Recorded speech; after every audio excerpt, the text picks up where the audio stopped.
दोस्तों, अगर आपको ज़ॉम्बी मूवीज़ देखना पसंद है तो मैं आपको गारंटी दे सकता हूँ कि आपने ऐसी यूनिक स्टोरी लाइन और कॉन्सेप्ट वाली ज़ॉम्बी मूवी आज तक नहीं देखी होगी। तो वीडियो को एंड तक देखते रहना, आपको ज़रूर मज़ा आएगा।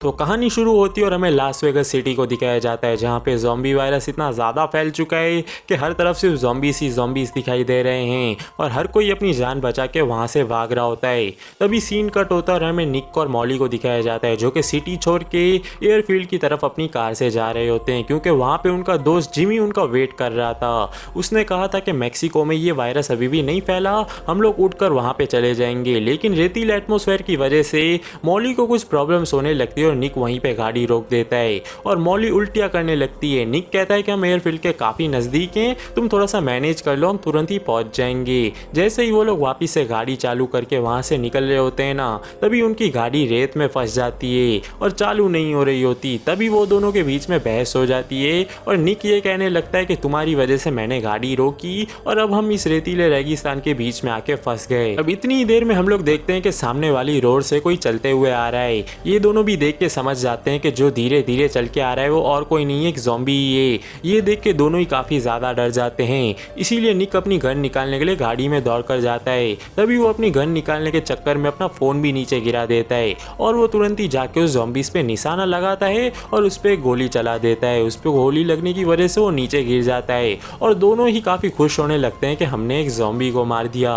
लेकिन थोड़ी देर बाद हम लोग देखते हैं कि ज़ॉम्बी वापस खड़ा हो जाता है, क्योंकि उसके सर पे गोली नहीं लगी थी। अब निक का निशाना भी इतना अच्छा नहीं था, इसीलिए वो वापस से गोलियां चलाने लगता है। लेकिन वापस से सारी गोलियां चला देता है, लेकिन एक भी गोली उसके सर पे नहीं मार पाता।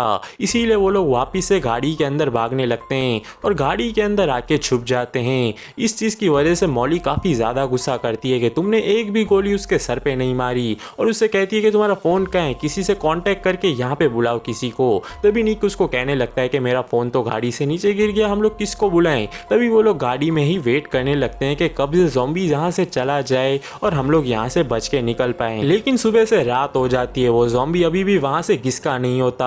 अब थोड़ी सी रात ज़्यादा होने के बाद देखते हैं कि ज़ॉम्बी वहाँ से चला गया। तभी मॉली और निक ये डिसाइड करते हैं कि हम गाड़ी से नीचे उतर के फ़ोन लेकर आते हैं, और थोड़ी मेहनत करने के बाद मॉली को फ़ोन तो मिल जाता है। लेकिन तभी हम लोग देखते हैं कि वो ज़ॉम्बी वहीं पे होता है और वो पीछे से निक पे हमला कर देता है और उसको काट लेता है और उसको बहुत बेरहमी से खाने लगता है। तभी मॉली गाड़ी के अंदर जाके गाड़ी को अंदर से बंद कर लेती है और सभी ज़रूरी सामान निकाल के पीछे के दरवाजे से निकल जाती है और वो डेजर्ट की तरफ चली जाती है। और हम लोग देखते हैं कि वो सुबह होने के बाद अपना सफ़र तय करने लगती है एयरफील्ड की तरफ। एयरफील्ड की तरफ जाते हुए जब मॉली के फ़ोन में नेटवर्क आता है ना, वो जिमी को फ़ोन करके कहती है कि मैं पैदल आ रही हूँ, इसलिए थोड़ा सा समय लग सकता है, तुम लोग मेरा वेट ज़रूर कर लेना। जिमी ये कहकर फ़ोन काट देता है कि हमें जल्द से जल्द जाना है, जल्दी यहाँ पर पहुँचाओ। और हम लोग देखते हैं कि मॉली जब अपना बैग खोल कर देखती है ना, उसमें काफ़ी सारा ज़रूरी सामान होता है जो कि उसको उस डेजर्ट में सर्वाइव करने के लिए इनफ था, और इसीलिए वो आगे बढ़ने लगती है। वो थोड़ा सा थक भी जाती है, लेकिन जब रात हो जाती है ना, वो एक जगह पकड़ के वहाँ पे आग जला के वहीं पे आराम करने लगती है। हम लोग देखते हैं कि तभी उसको अपने बच्चे की याद आने लगती है जिसका नाम चेज होता है, और फिलहाल की बात करें तो वो उसकी बड़ी बहन के पास था। तभी हम लोग देखते हैं कि आग की वजह से वही ज़ॉम्बी वहाँ पे आ जाता है जिसने निक को काट के मारा था। वो मॉली को भी मारने ही वाला था, लेकिन मॉली उसको धक्का देके उससे बच जाती है और एक चट्टान पे जाके चढ़ के बैठ जाती है, क्योंकि वो ज़ॉम्बी इतना समझदार तो नहीं था कि एक चट्टान पे खुद चढ़ जाए। सुबह हो जाने के बाद मॉली उस चट्टान पे ये देखती है कि ज़ॉम्बी अभी भी वहीं पे है, उसका वेट कर रहा है, वहां से गया नहीं। तभी एक मॉली छोटी सी लकड़ी उठा के उसको वहां से भगाने की बहुत कोशिश करती है, लेकिन ज़ॉम्बी वहां से तस से मस नहीं होता, वो वहां से जाने के लिए राजी ही नहीं था मानो। तभी मॉली ये तय करती है कि मैं पीछे से नीचे कूद जाऊंगी और वहां से भाग जाऊंगी। तभी मॉली खुद कूदती है, अपना सामान लेती है और वहां से भागने लगती है, लेकिन वो ज़ॉम्बी भी धीरे धीरे उसके पीछे आने लगता है। ज़ॉम्बी इतना तेज तो नहीं था, फिर भी वो मॉली का पीछा करना नहीं छोड़ता उस डेजर्ट में। हम लोग देखते हैं कि मॉली भी धूप में काफ़ी ज़्यादा थक चुकी होती है। ऐसे ही आगे बढ़ते बढ़ते मॉली को उस रेगिस्तान में एक लकड़ी का बना हुआ घर दिखाई देता है। तभी मॉली को काफ़ी ज़्यादा आराम करने का मन हो रहा था, इसलिए वो उस घर में चली जाती है और थोड़ा सा आराम करने का तय करती है, लेकिन उसको नींद आने ही वाली थी तब तक वो ज़ॉम्बी भी वहाँ पे पहुँच आता है।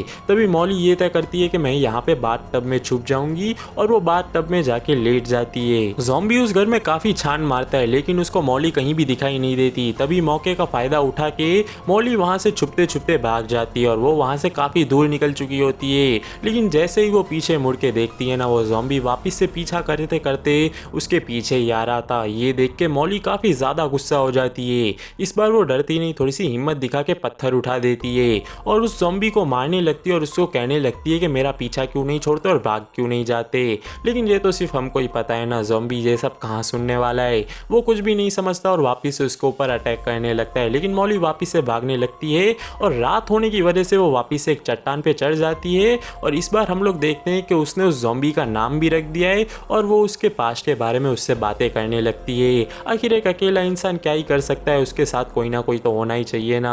और तो और वो ज़ॉम्बी का नाम स्मॉल्स रखती है। अब सुबह हो जाने के बाद मॉली वापस से उठकर चलने लगती है। तभी वो सामने देखती है कि रेतीला तूफान आ रहा होता है जहाँ पे काफी तेज हवा लगने लगती है और रेत भी काफी ज्यादा उड़ रही होती है। वो पीछे भागती है लेकिन उस तूफान से बच नहीं पाती। वो तूफान उससे और उस ज़ॉम्बी से टकरा जाता है और जैसे ही उसकी आँख खुलती है ना, वो देखती है कि उसके पास उसका बैग भी नहीं होता और वो ज़ॉम्बी भी दिखाई नहीं दे रहा होता।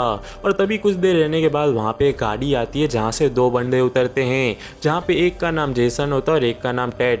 वो आकर वहाँ पे मॉली की मदद करते हैं और मॉली को पानी वानी पिलाते हैं। और मॉली उससे कहने लगती है कि मेरे पास एक बैग भी था, वो गुम हो गया, क्या तुम लोग मदद करोगे। तभी वो लोग उसका बैग ढूंढने चले जाते हैं। लेकिन तभी मॉली उस कार में देखती है कि वहाँ पे किसी और का फोटो लगा था और पीछे कुछ चोरी का सामान भी पड़ा था, इसलिए वो समझ जाती है कि ये दोनों ही लड़के चोर हैं। कुछ देर बाद वो दोनों ही बंदे मॉली का बैग लेके वापस आ जाते हैं। मॉली ना चाहते हुए भी उनको वो बात बता देती है एयरफील्ड वाली कि मैं वहाँ पे जा रही थी। तभी हम लोग देखते हैं कि पीछे से एक बंदा पॉलीथीन से मॉली को मारने की कोशिश करता है, लेकिन मॉली बच के बाहर तो निकल जाती है। लेकिन वो दोनों बंदे वापस से उसको पकड़ के पीछे डाल रहे होते हैं। लेकिन तभी हम लोग देखते हैं कि स्मॉल्स, जो कि मॉली का फ्रेंड बन चुका था, वो रेत से उठ के आता है और टेड नाम के बंदे को काट लेता है और उसको वहीं पे खत्म कर देता है।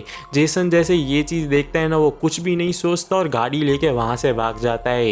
ये चीज देख के मॉली को स्मॉल्स पे काफी ज्यादा रहम आने लगता है और वो उसको काफी ज्यादा पसंद भी करने लगती है। और हम लोग देखते हैं कि गाड़ी से एक छोटी सी बोट गिर चुकी थी, तो अपना सारा ही सामान मॉली उसमें डालती है और वापस से चलने लगती है। और रेत के इतने तूफान से भिड़ने के बाद और काफी ज्यादा थक जाने के बाद वो ये तय करती है कि ये जो बोट है ना, तरकीब लगा के स्मॉल्स के गले में बांध देती है और स्मॉल्स के साथ साथ उसका सामान भी पीछे पीछे आ रहा था। क्या दिमाग लगा लिया भाई। बाद में हम लोग देखते हैं कि मॉली और स्मॉल्स एक जगह पे रुक जाते हैं आराम करने के लिए। तभी मॉली स्मॉल्स से कुछ बातें करने लगती है कि मेरा एक छोटा सा बेटा भी था, लेकिन मैं काफी ज्यादा छोटी और बिगड़ेल लड़की हूँ, इसीलिए जो मेरी बड़ी बहन है वो उसी के पास रहता है। लेकिन अब मेरा काफी ज्यादा मन कर रहा है कि मैं उससे जाके मिलूं। और ऐसे ही वो अपनी बातें करने लगती है स्मॉल्स के साथ। लेकिन अब वो सोचती है कि स्मॉल्स को यहीं पे बंधा हुआ छोड़ दूं और मैं आगे बढ़ जाऊं। लेकिन हम लोग देखते हैं कि स्मॉल्स एकदम पालतू ज़ॉम्बी की तरह बर्ताव कर रहा होता है और अब वो पहले की तरह नहीं था, वो मॉली की हर एक बात मानने के लिए राजी था। इसलिए मॉली उसको वहाँ पे छोड़ने के लिए राजी नहीं होती और उसको अपने साथ में लेके जाती है आगे बढ़ने के लिए। और ऐसे ही आगे बढ़ते बढ़ते मॉली और स्मॉल्स एक हाईवे पे पहुंच जाते हैं, जहाँ पे मॉली को दिखाई देता है कि सामने से आर्मी की दो गाड़ियां आ रही हैं। इसीलिए वो स्मॉल्स को एक जगह छुपा देती है, वरना वो लोग उसको मार देते। और मॉली वो आर्मी वालों से कहने लगती है कि सर मेरे फ्रेंड्स यहीं पे बाजू में एयरफील्ड पे मेरा वेट कर रहे हैं, मैं वहाँ पे चली जाऊंगी, आप लोग जा सकते हो। लेकिन इतने में स्मॉल्स वहाँ पे पहुंच जाता है और आर्मी वाले उसको देख के शूट कर देते हैं। और शूट होने के बाद जो अपना स्मॉल्स होता है ना, वो बेकाबू हो जाता है। ये देख के आर्मी वाले तो वहाँ से भाग जाते हैं, लेकिन इसी भगदड़ में स्मॉल्स मॉली की एक उंगली पे काट लेता है। अब मॉली उसको तो संभाल लेती है, लेकिन उसको ना चाहते हुए भी वायरस ना फैले इसीलिए अपनी एक उंगली काटनी पड़ती है। और हम लोग देखते हैं जो बोट है ना, उसमें मॉली स्मॉल्स को बिठाती है और एयरफील्ड की तरफ बढ़ने लगती है, क्योंकि अब एयरफील्ड काफ़ी ज़्यादा नज़दीक आ चुका था। लेकिन हम लोग देखते हैं कि शूट होने की वजह से स्मॉल्स की हालत काफ़ी ज़्यादा बिगड़ चुकी है। और हम लोग देखते हैं कि मॉली ये तय करती है कि इसे यहीं पे छोड़ना होगा। वो उसे हर चीज़ के लिए थैंक यू कहती है जो कि स्मॉल्स ने उसके लिए की, और वो उसको पत्थर उठा के वहीं पे ख़त्म कर देती है ताकि उसको और ज़्यादा तकलीफ ना सहनी पड़े। और इसके बाद हम लोग देखते हैं कि भागते भागते मॉली एयरफील्ड तक पहुंच जाती है। अब मॉली एयरफील्ड पे पहुंचने के बाद जिमी और उसके साथियों से मिलती है और वो जिमी को कहने लगती है कि मैं मैक्सिको जाने से पहले एक बार अपने बेटे से बात करना चाहती हूँ। तभी वो अपनी बहन के घर पे फ़ोन लगाती है और वो फ़ोन उसका बेटा चेजी उठाता है।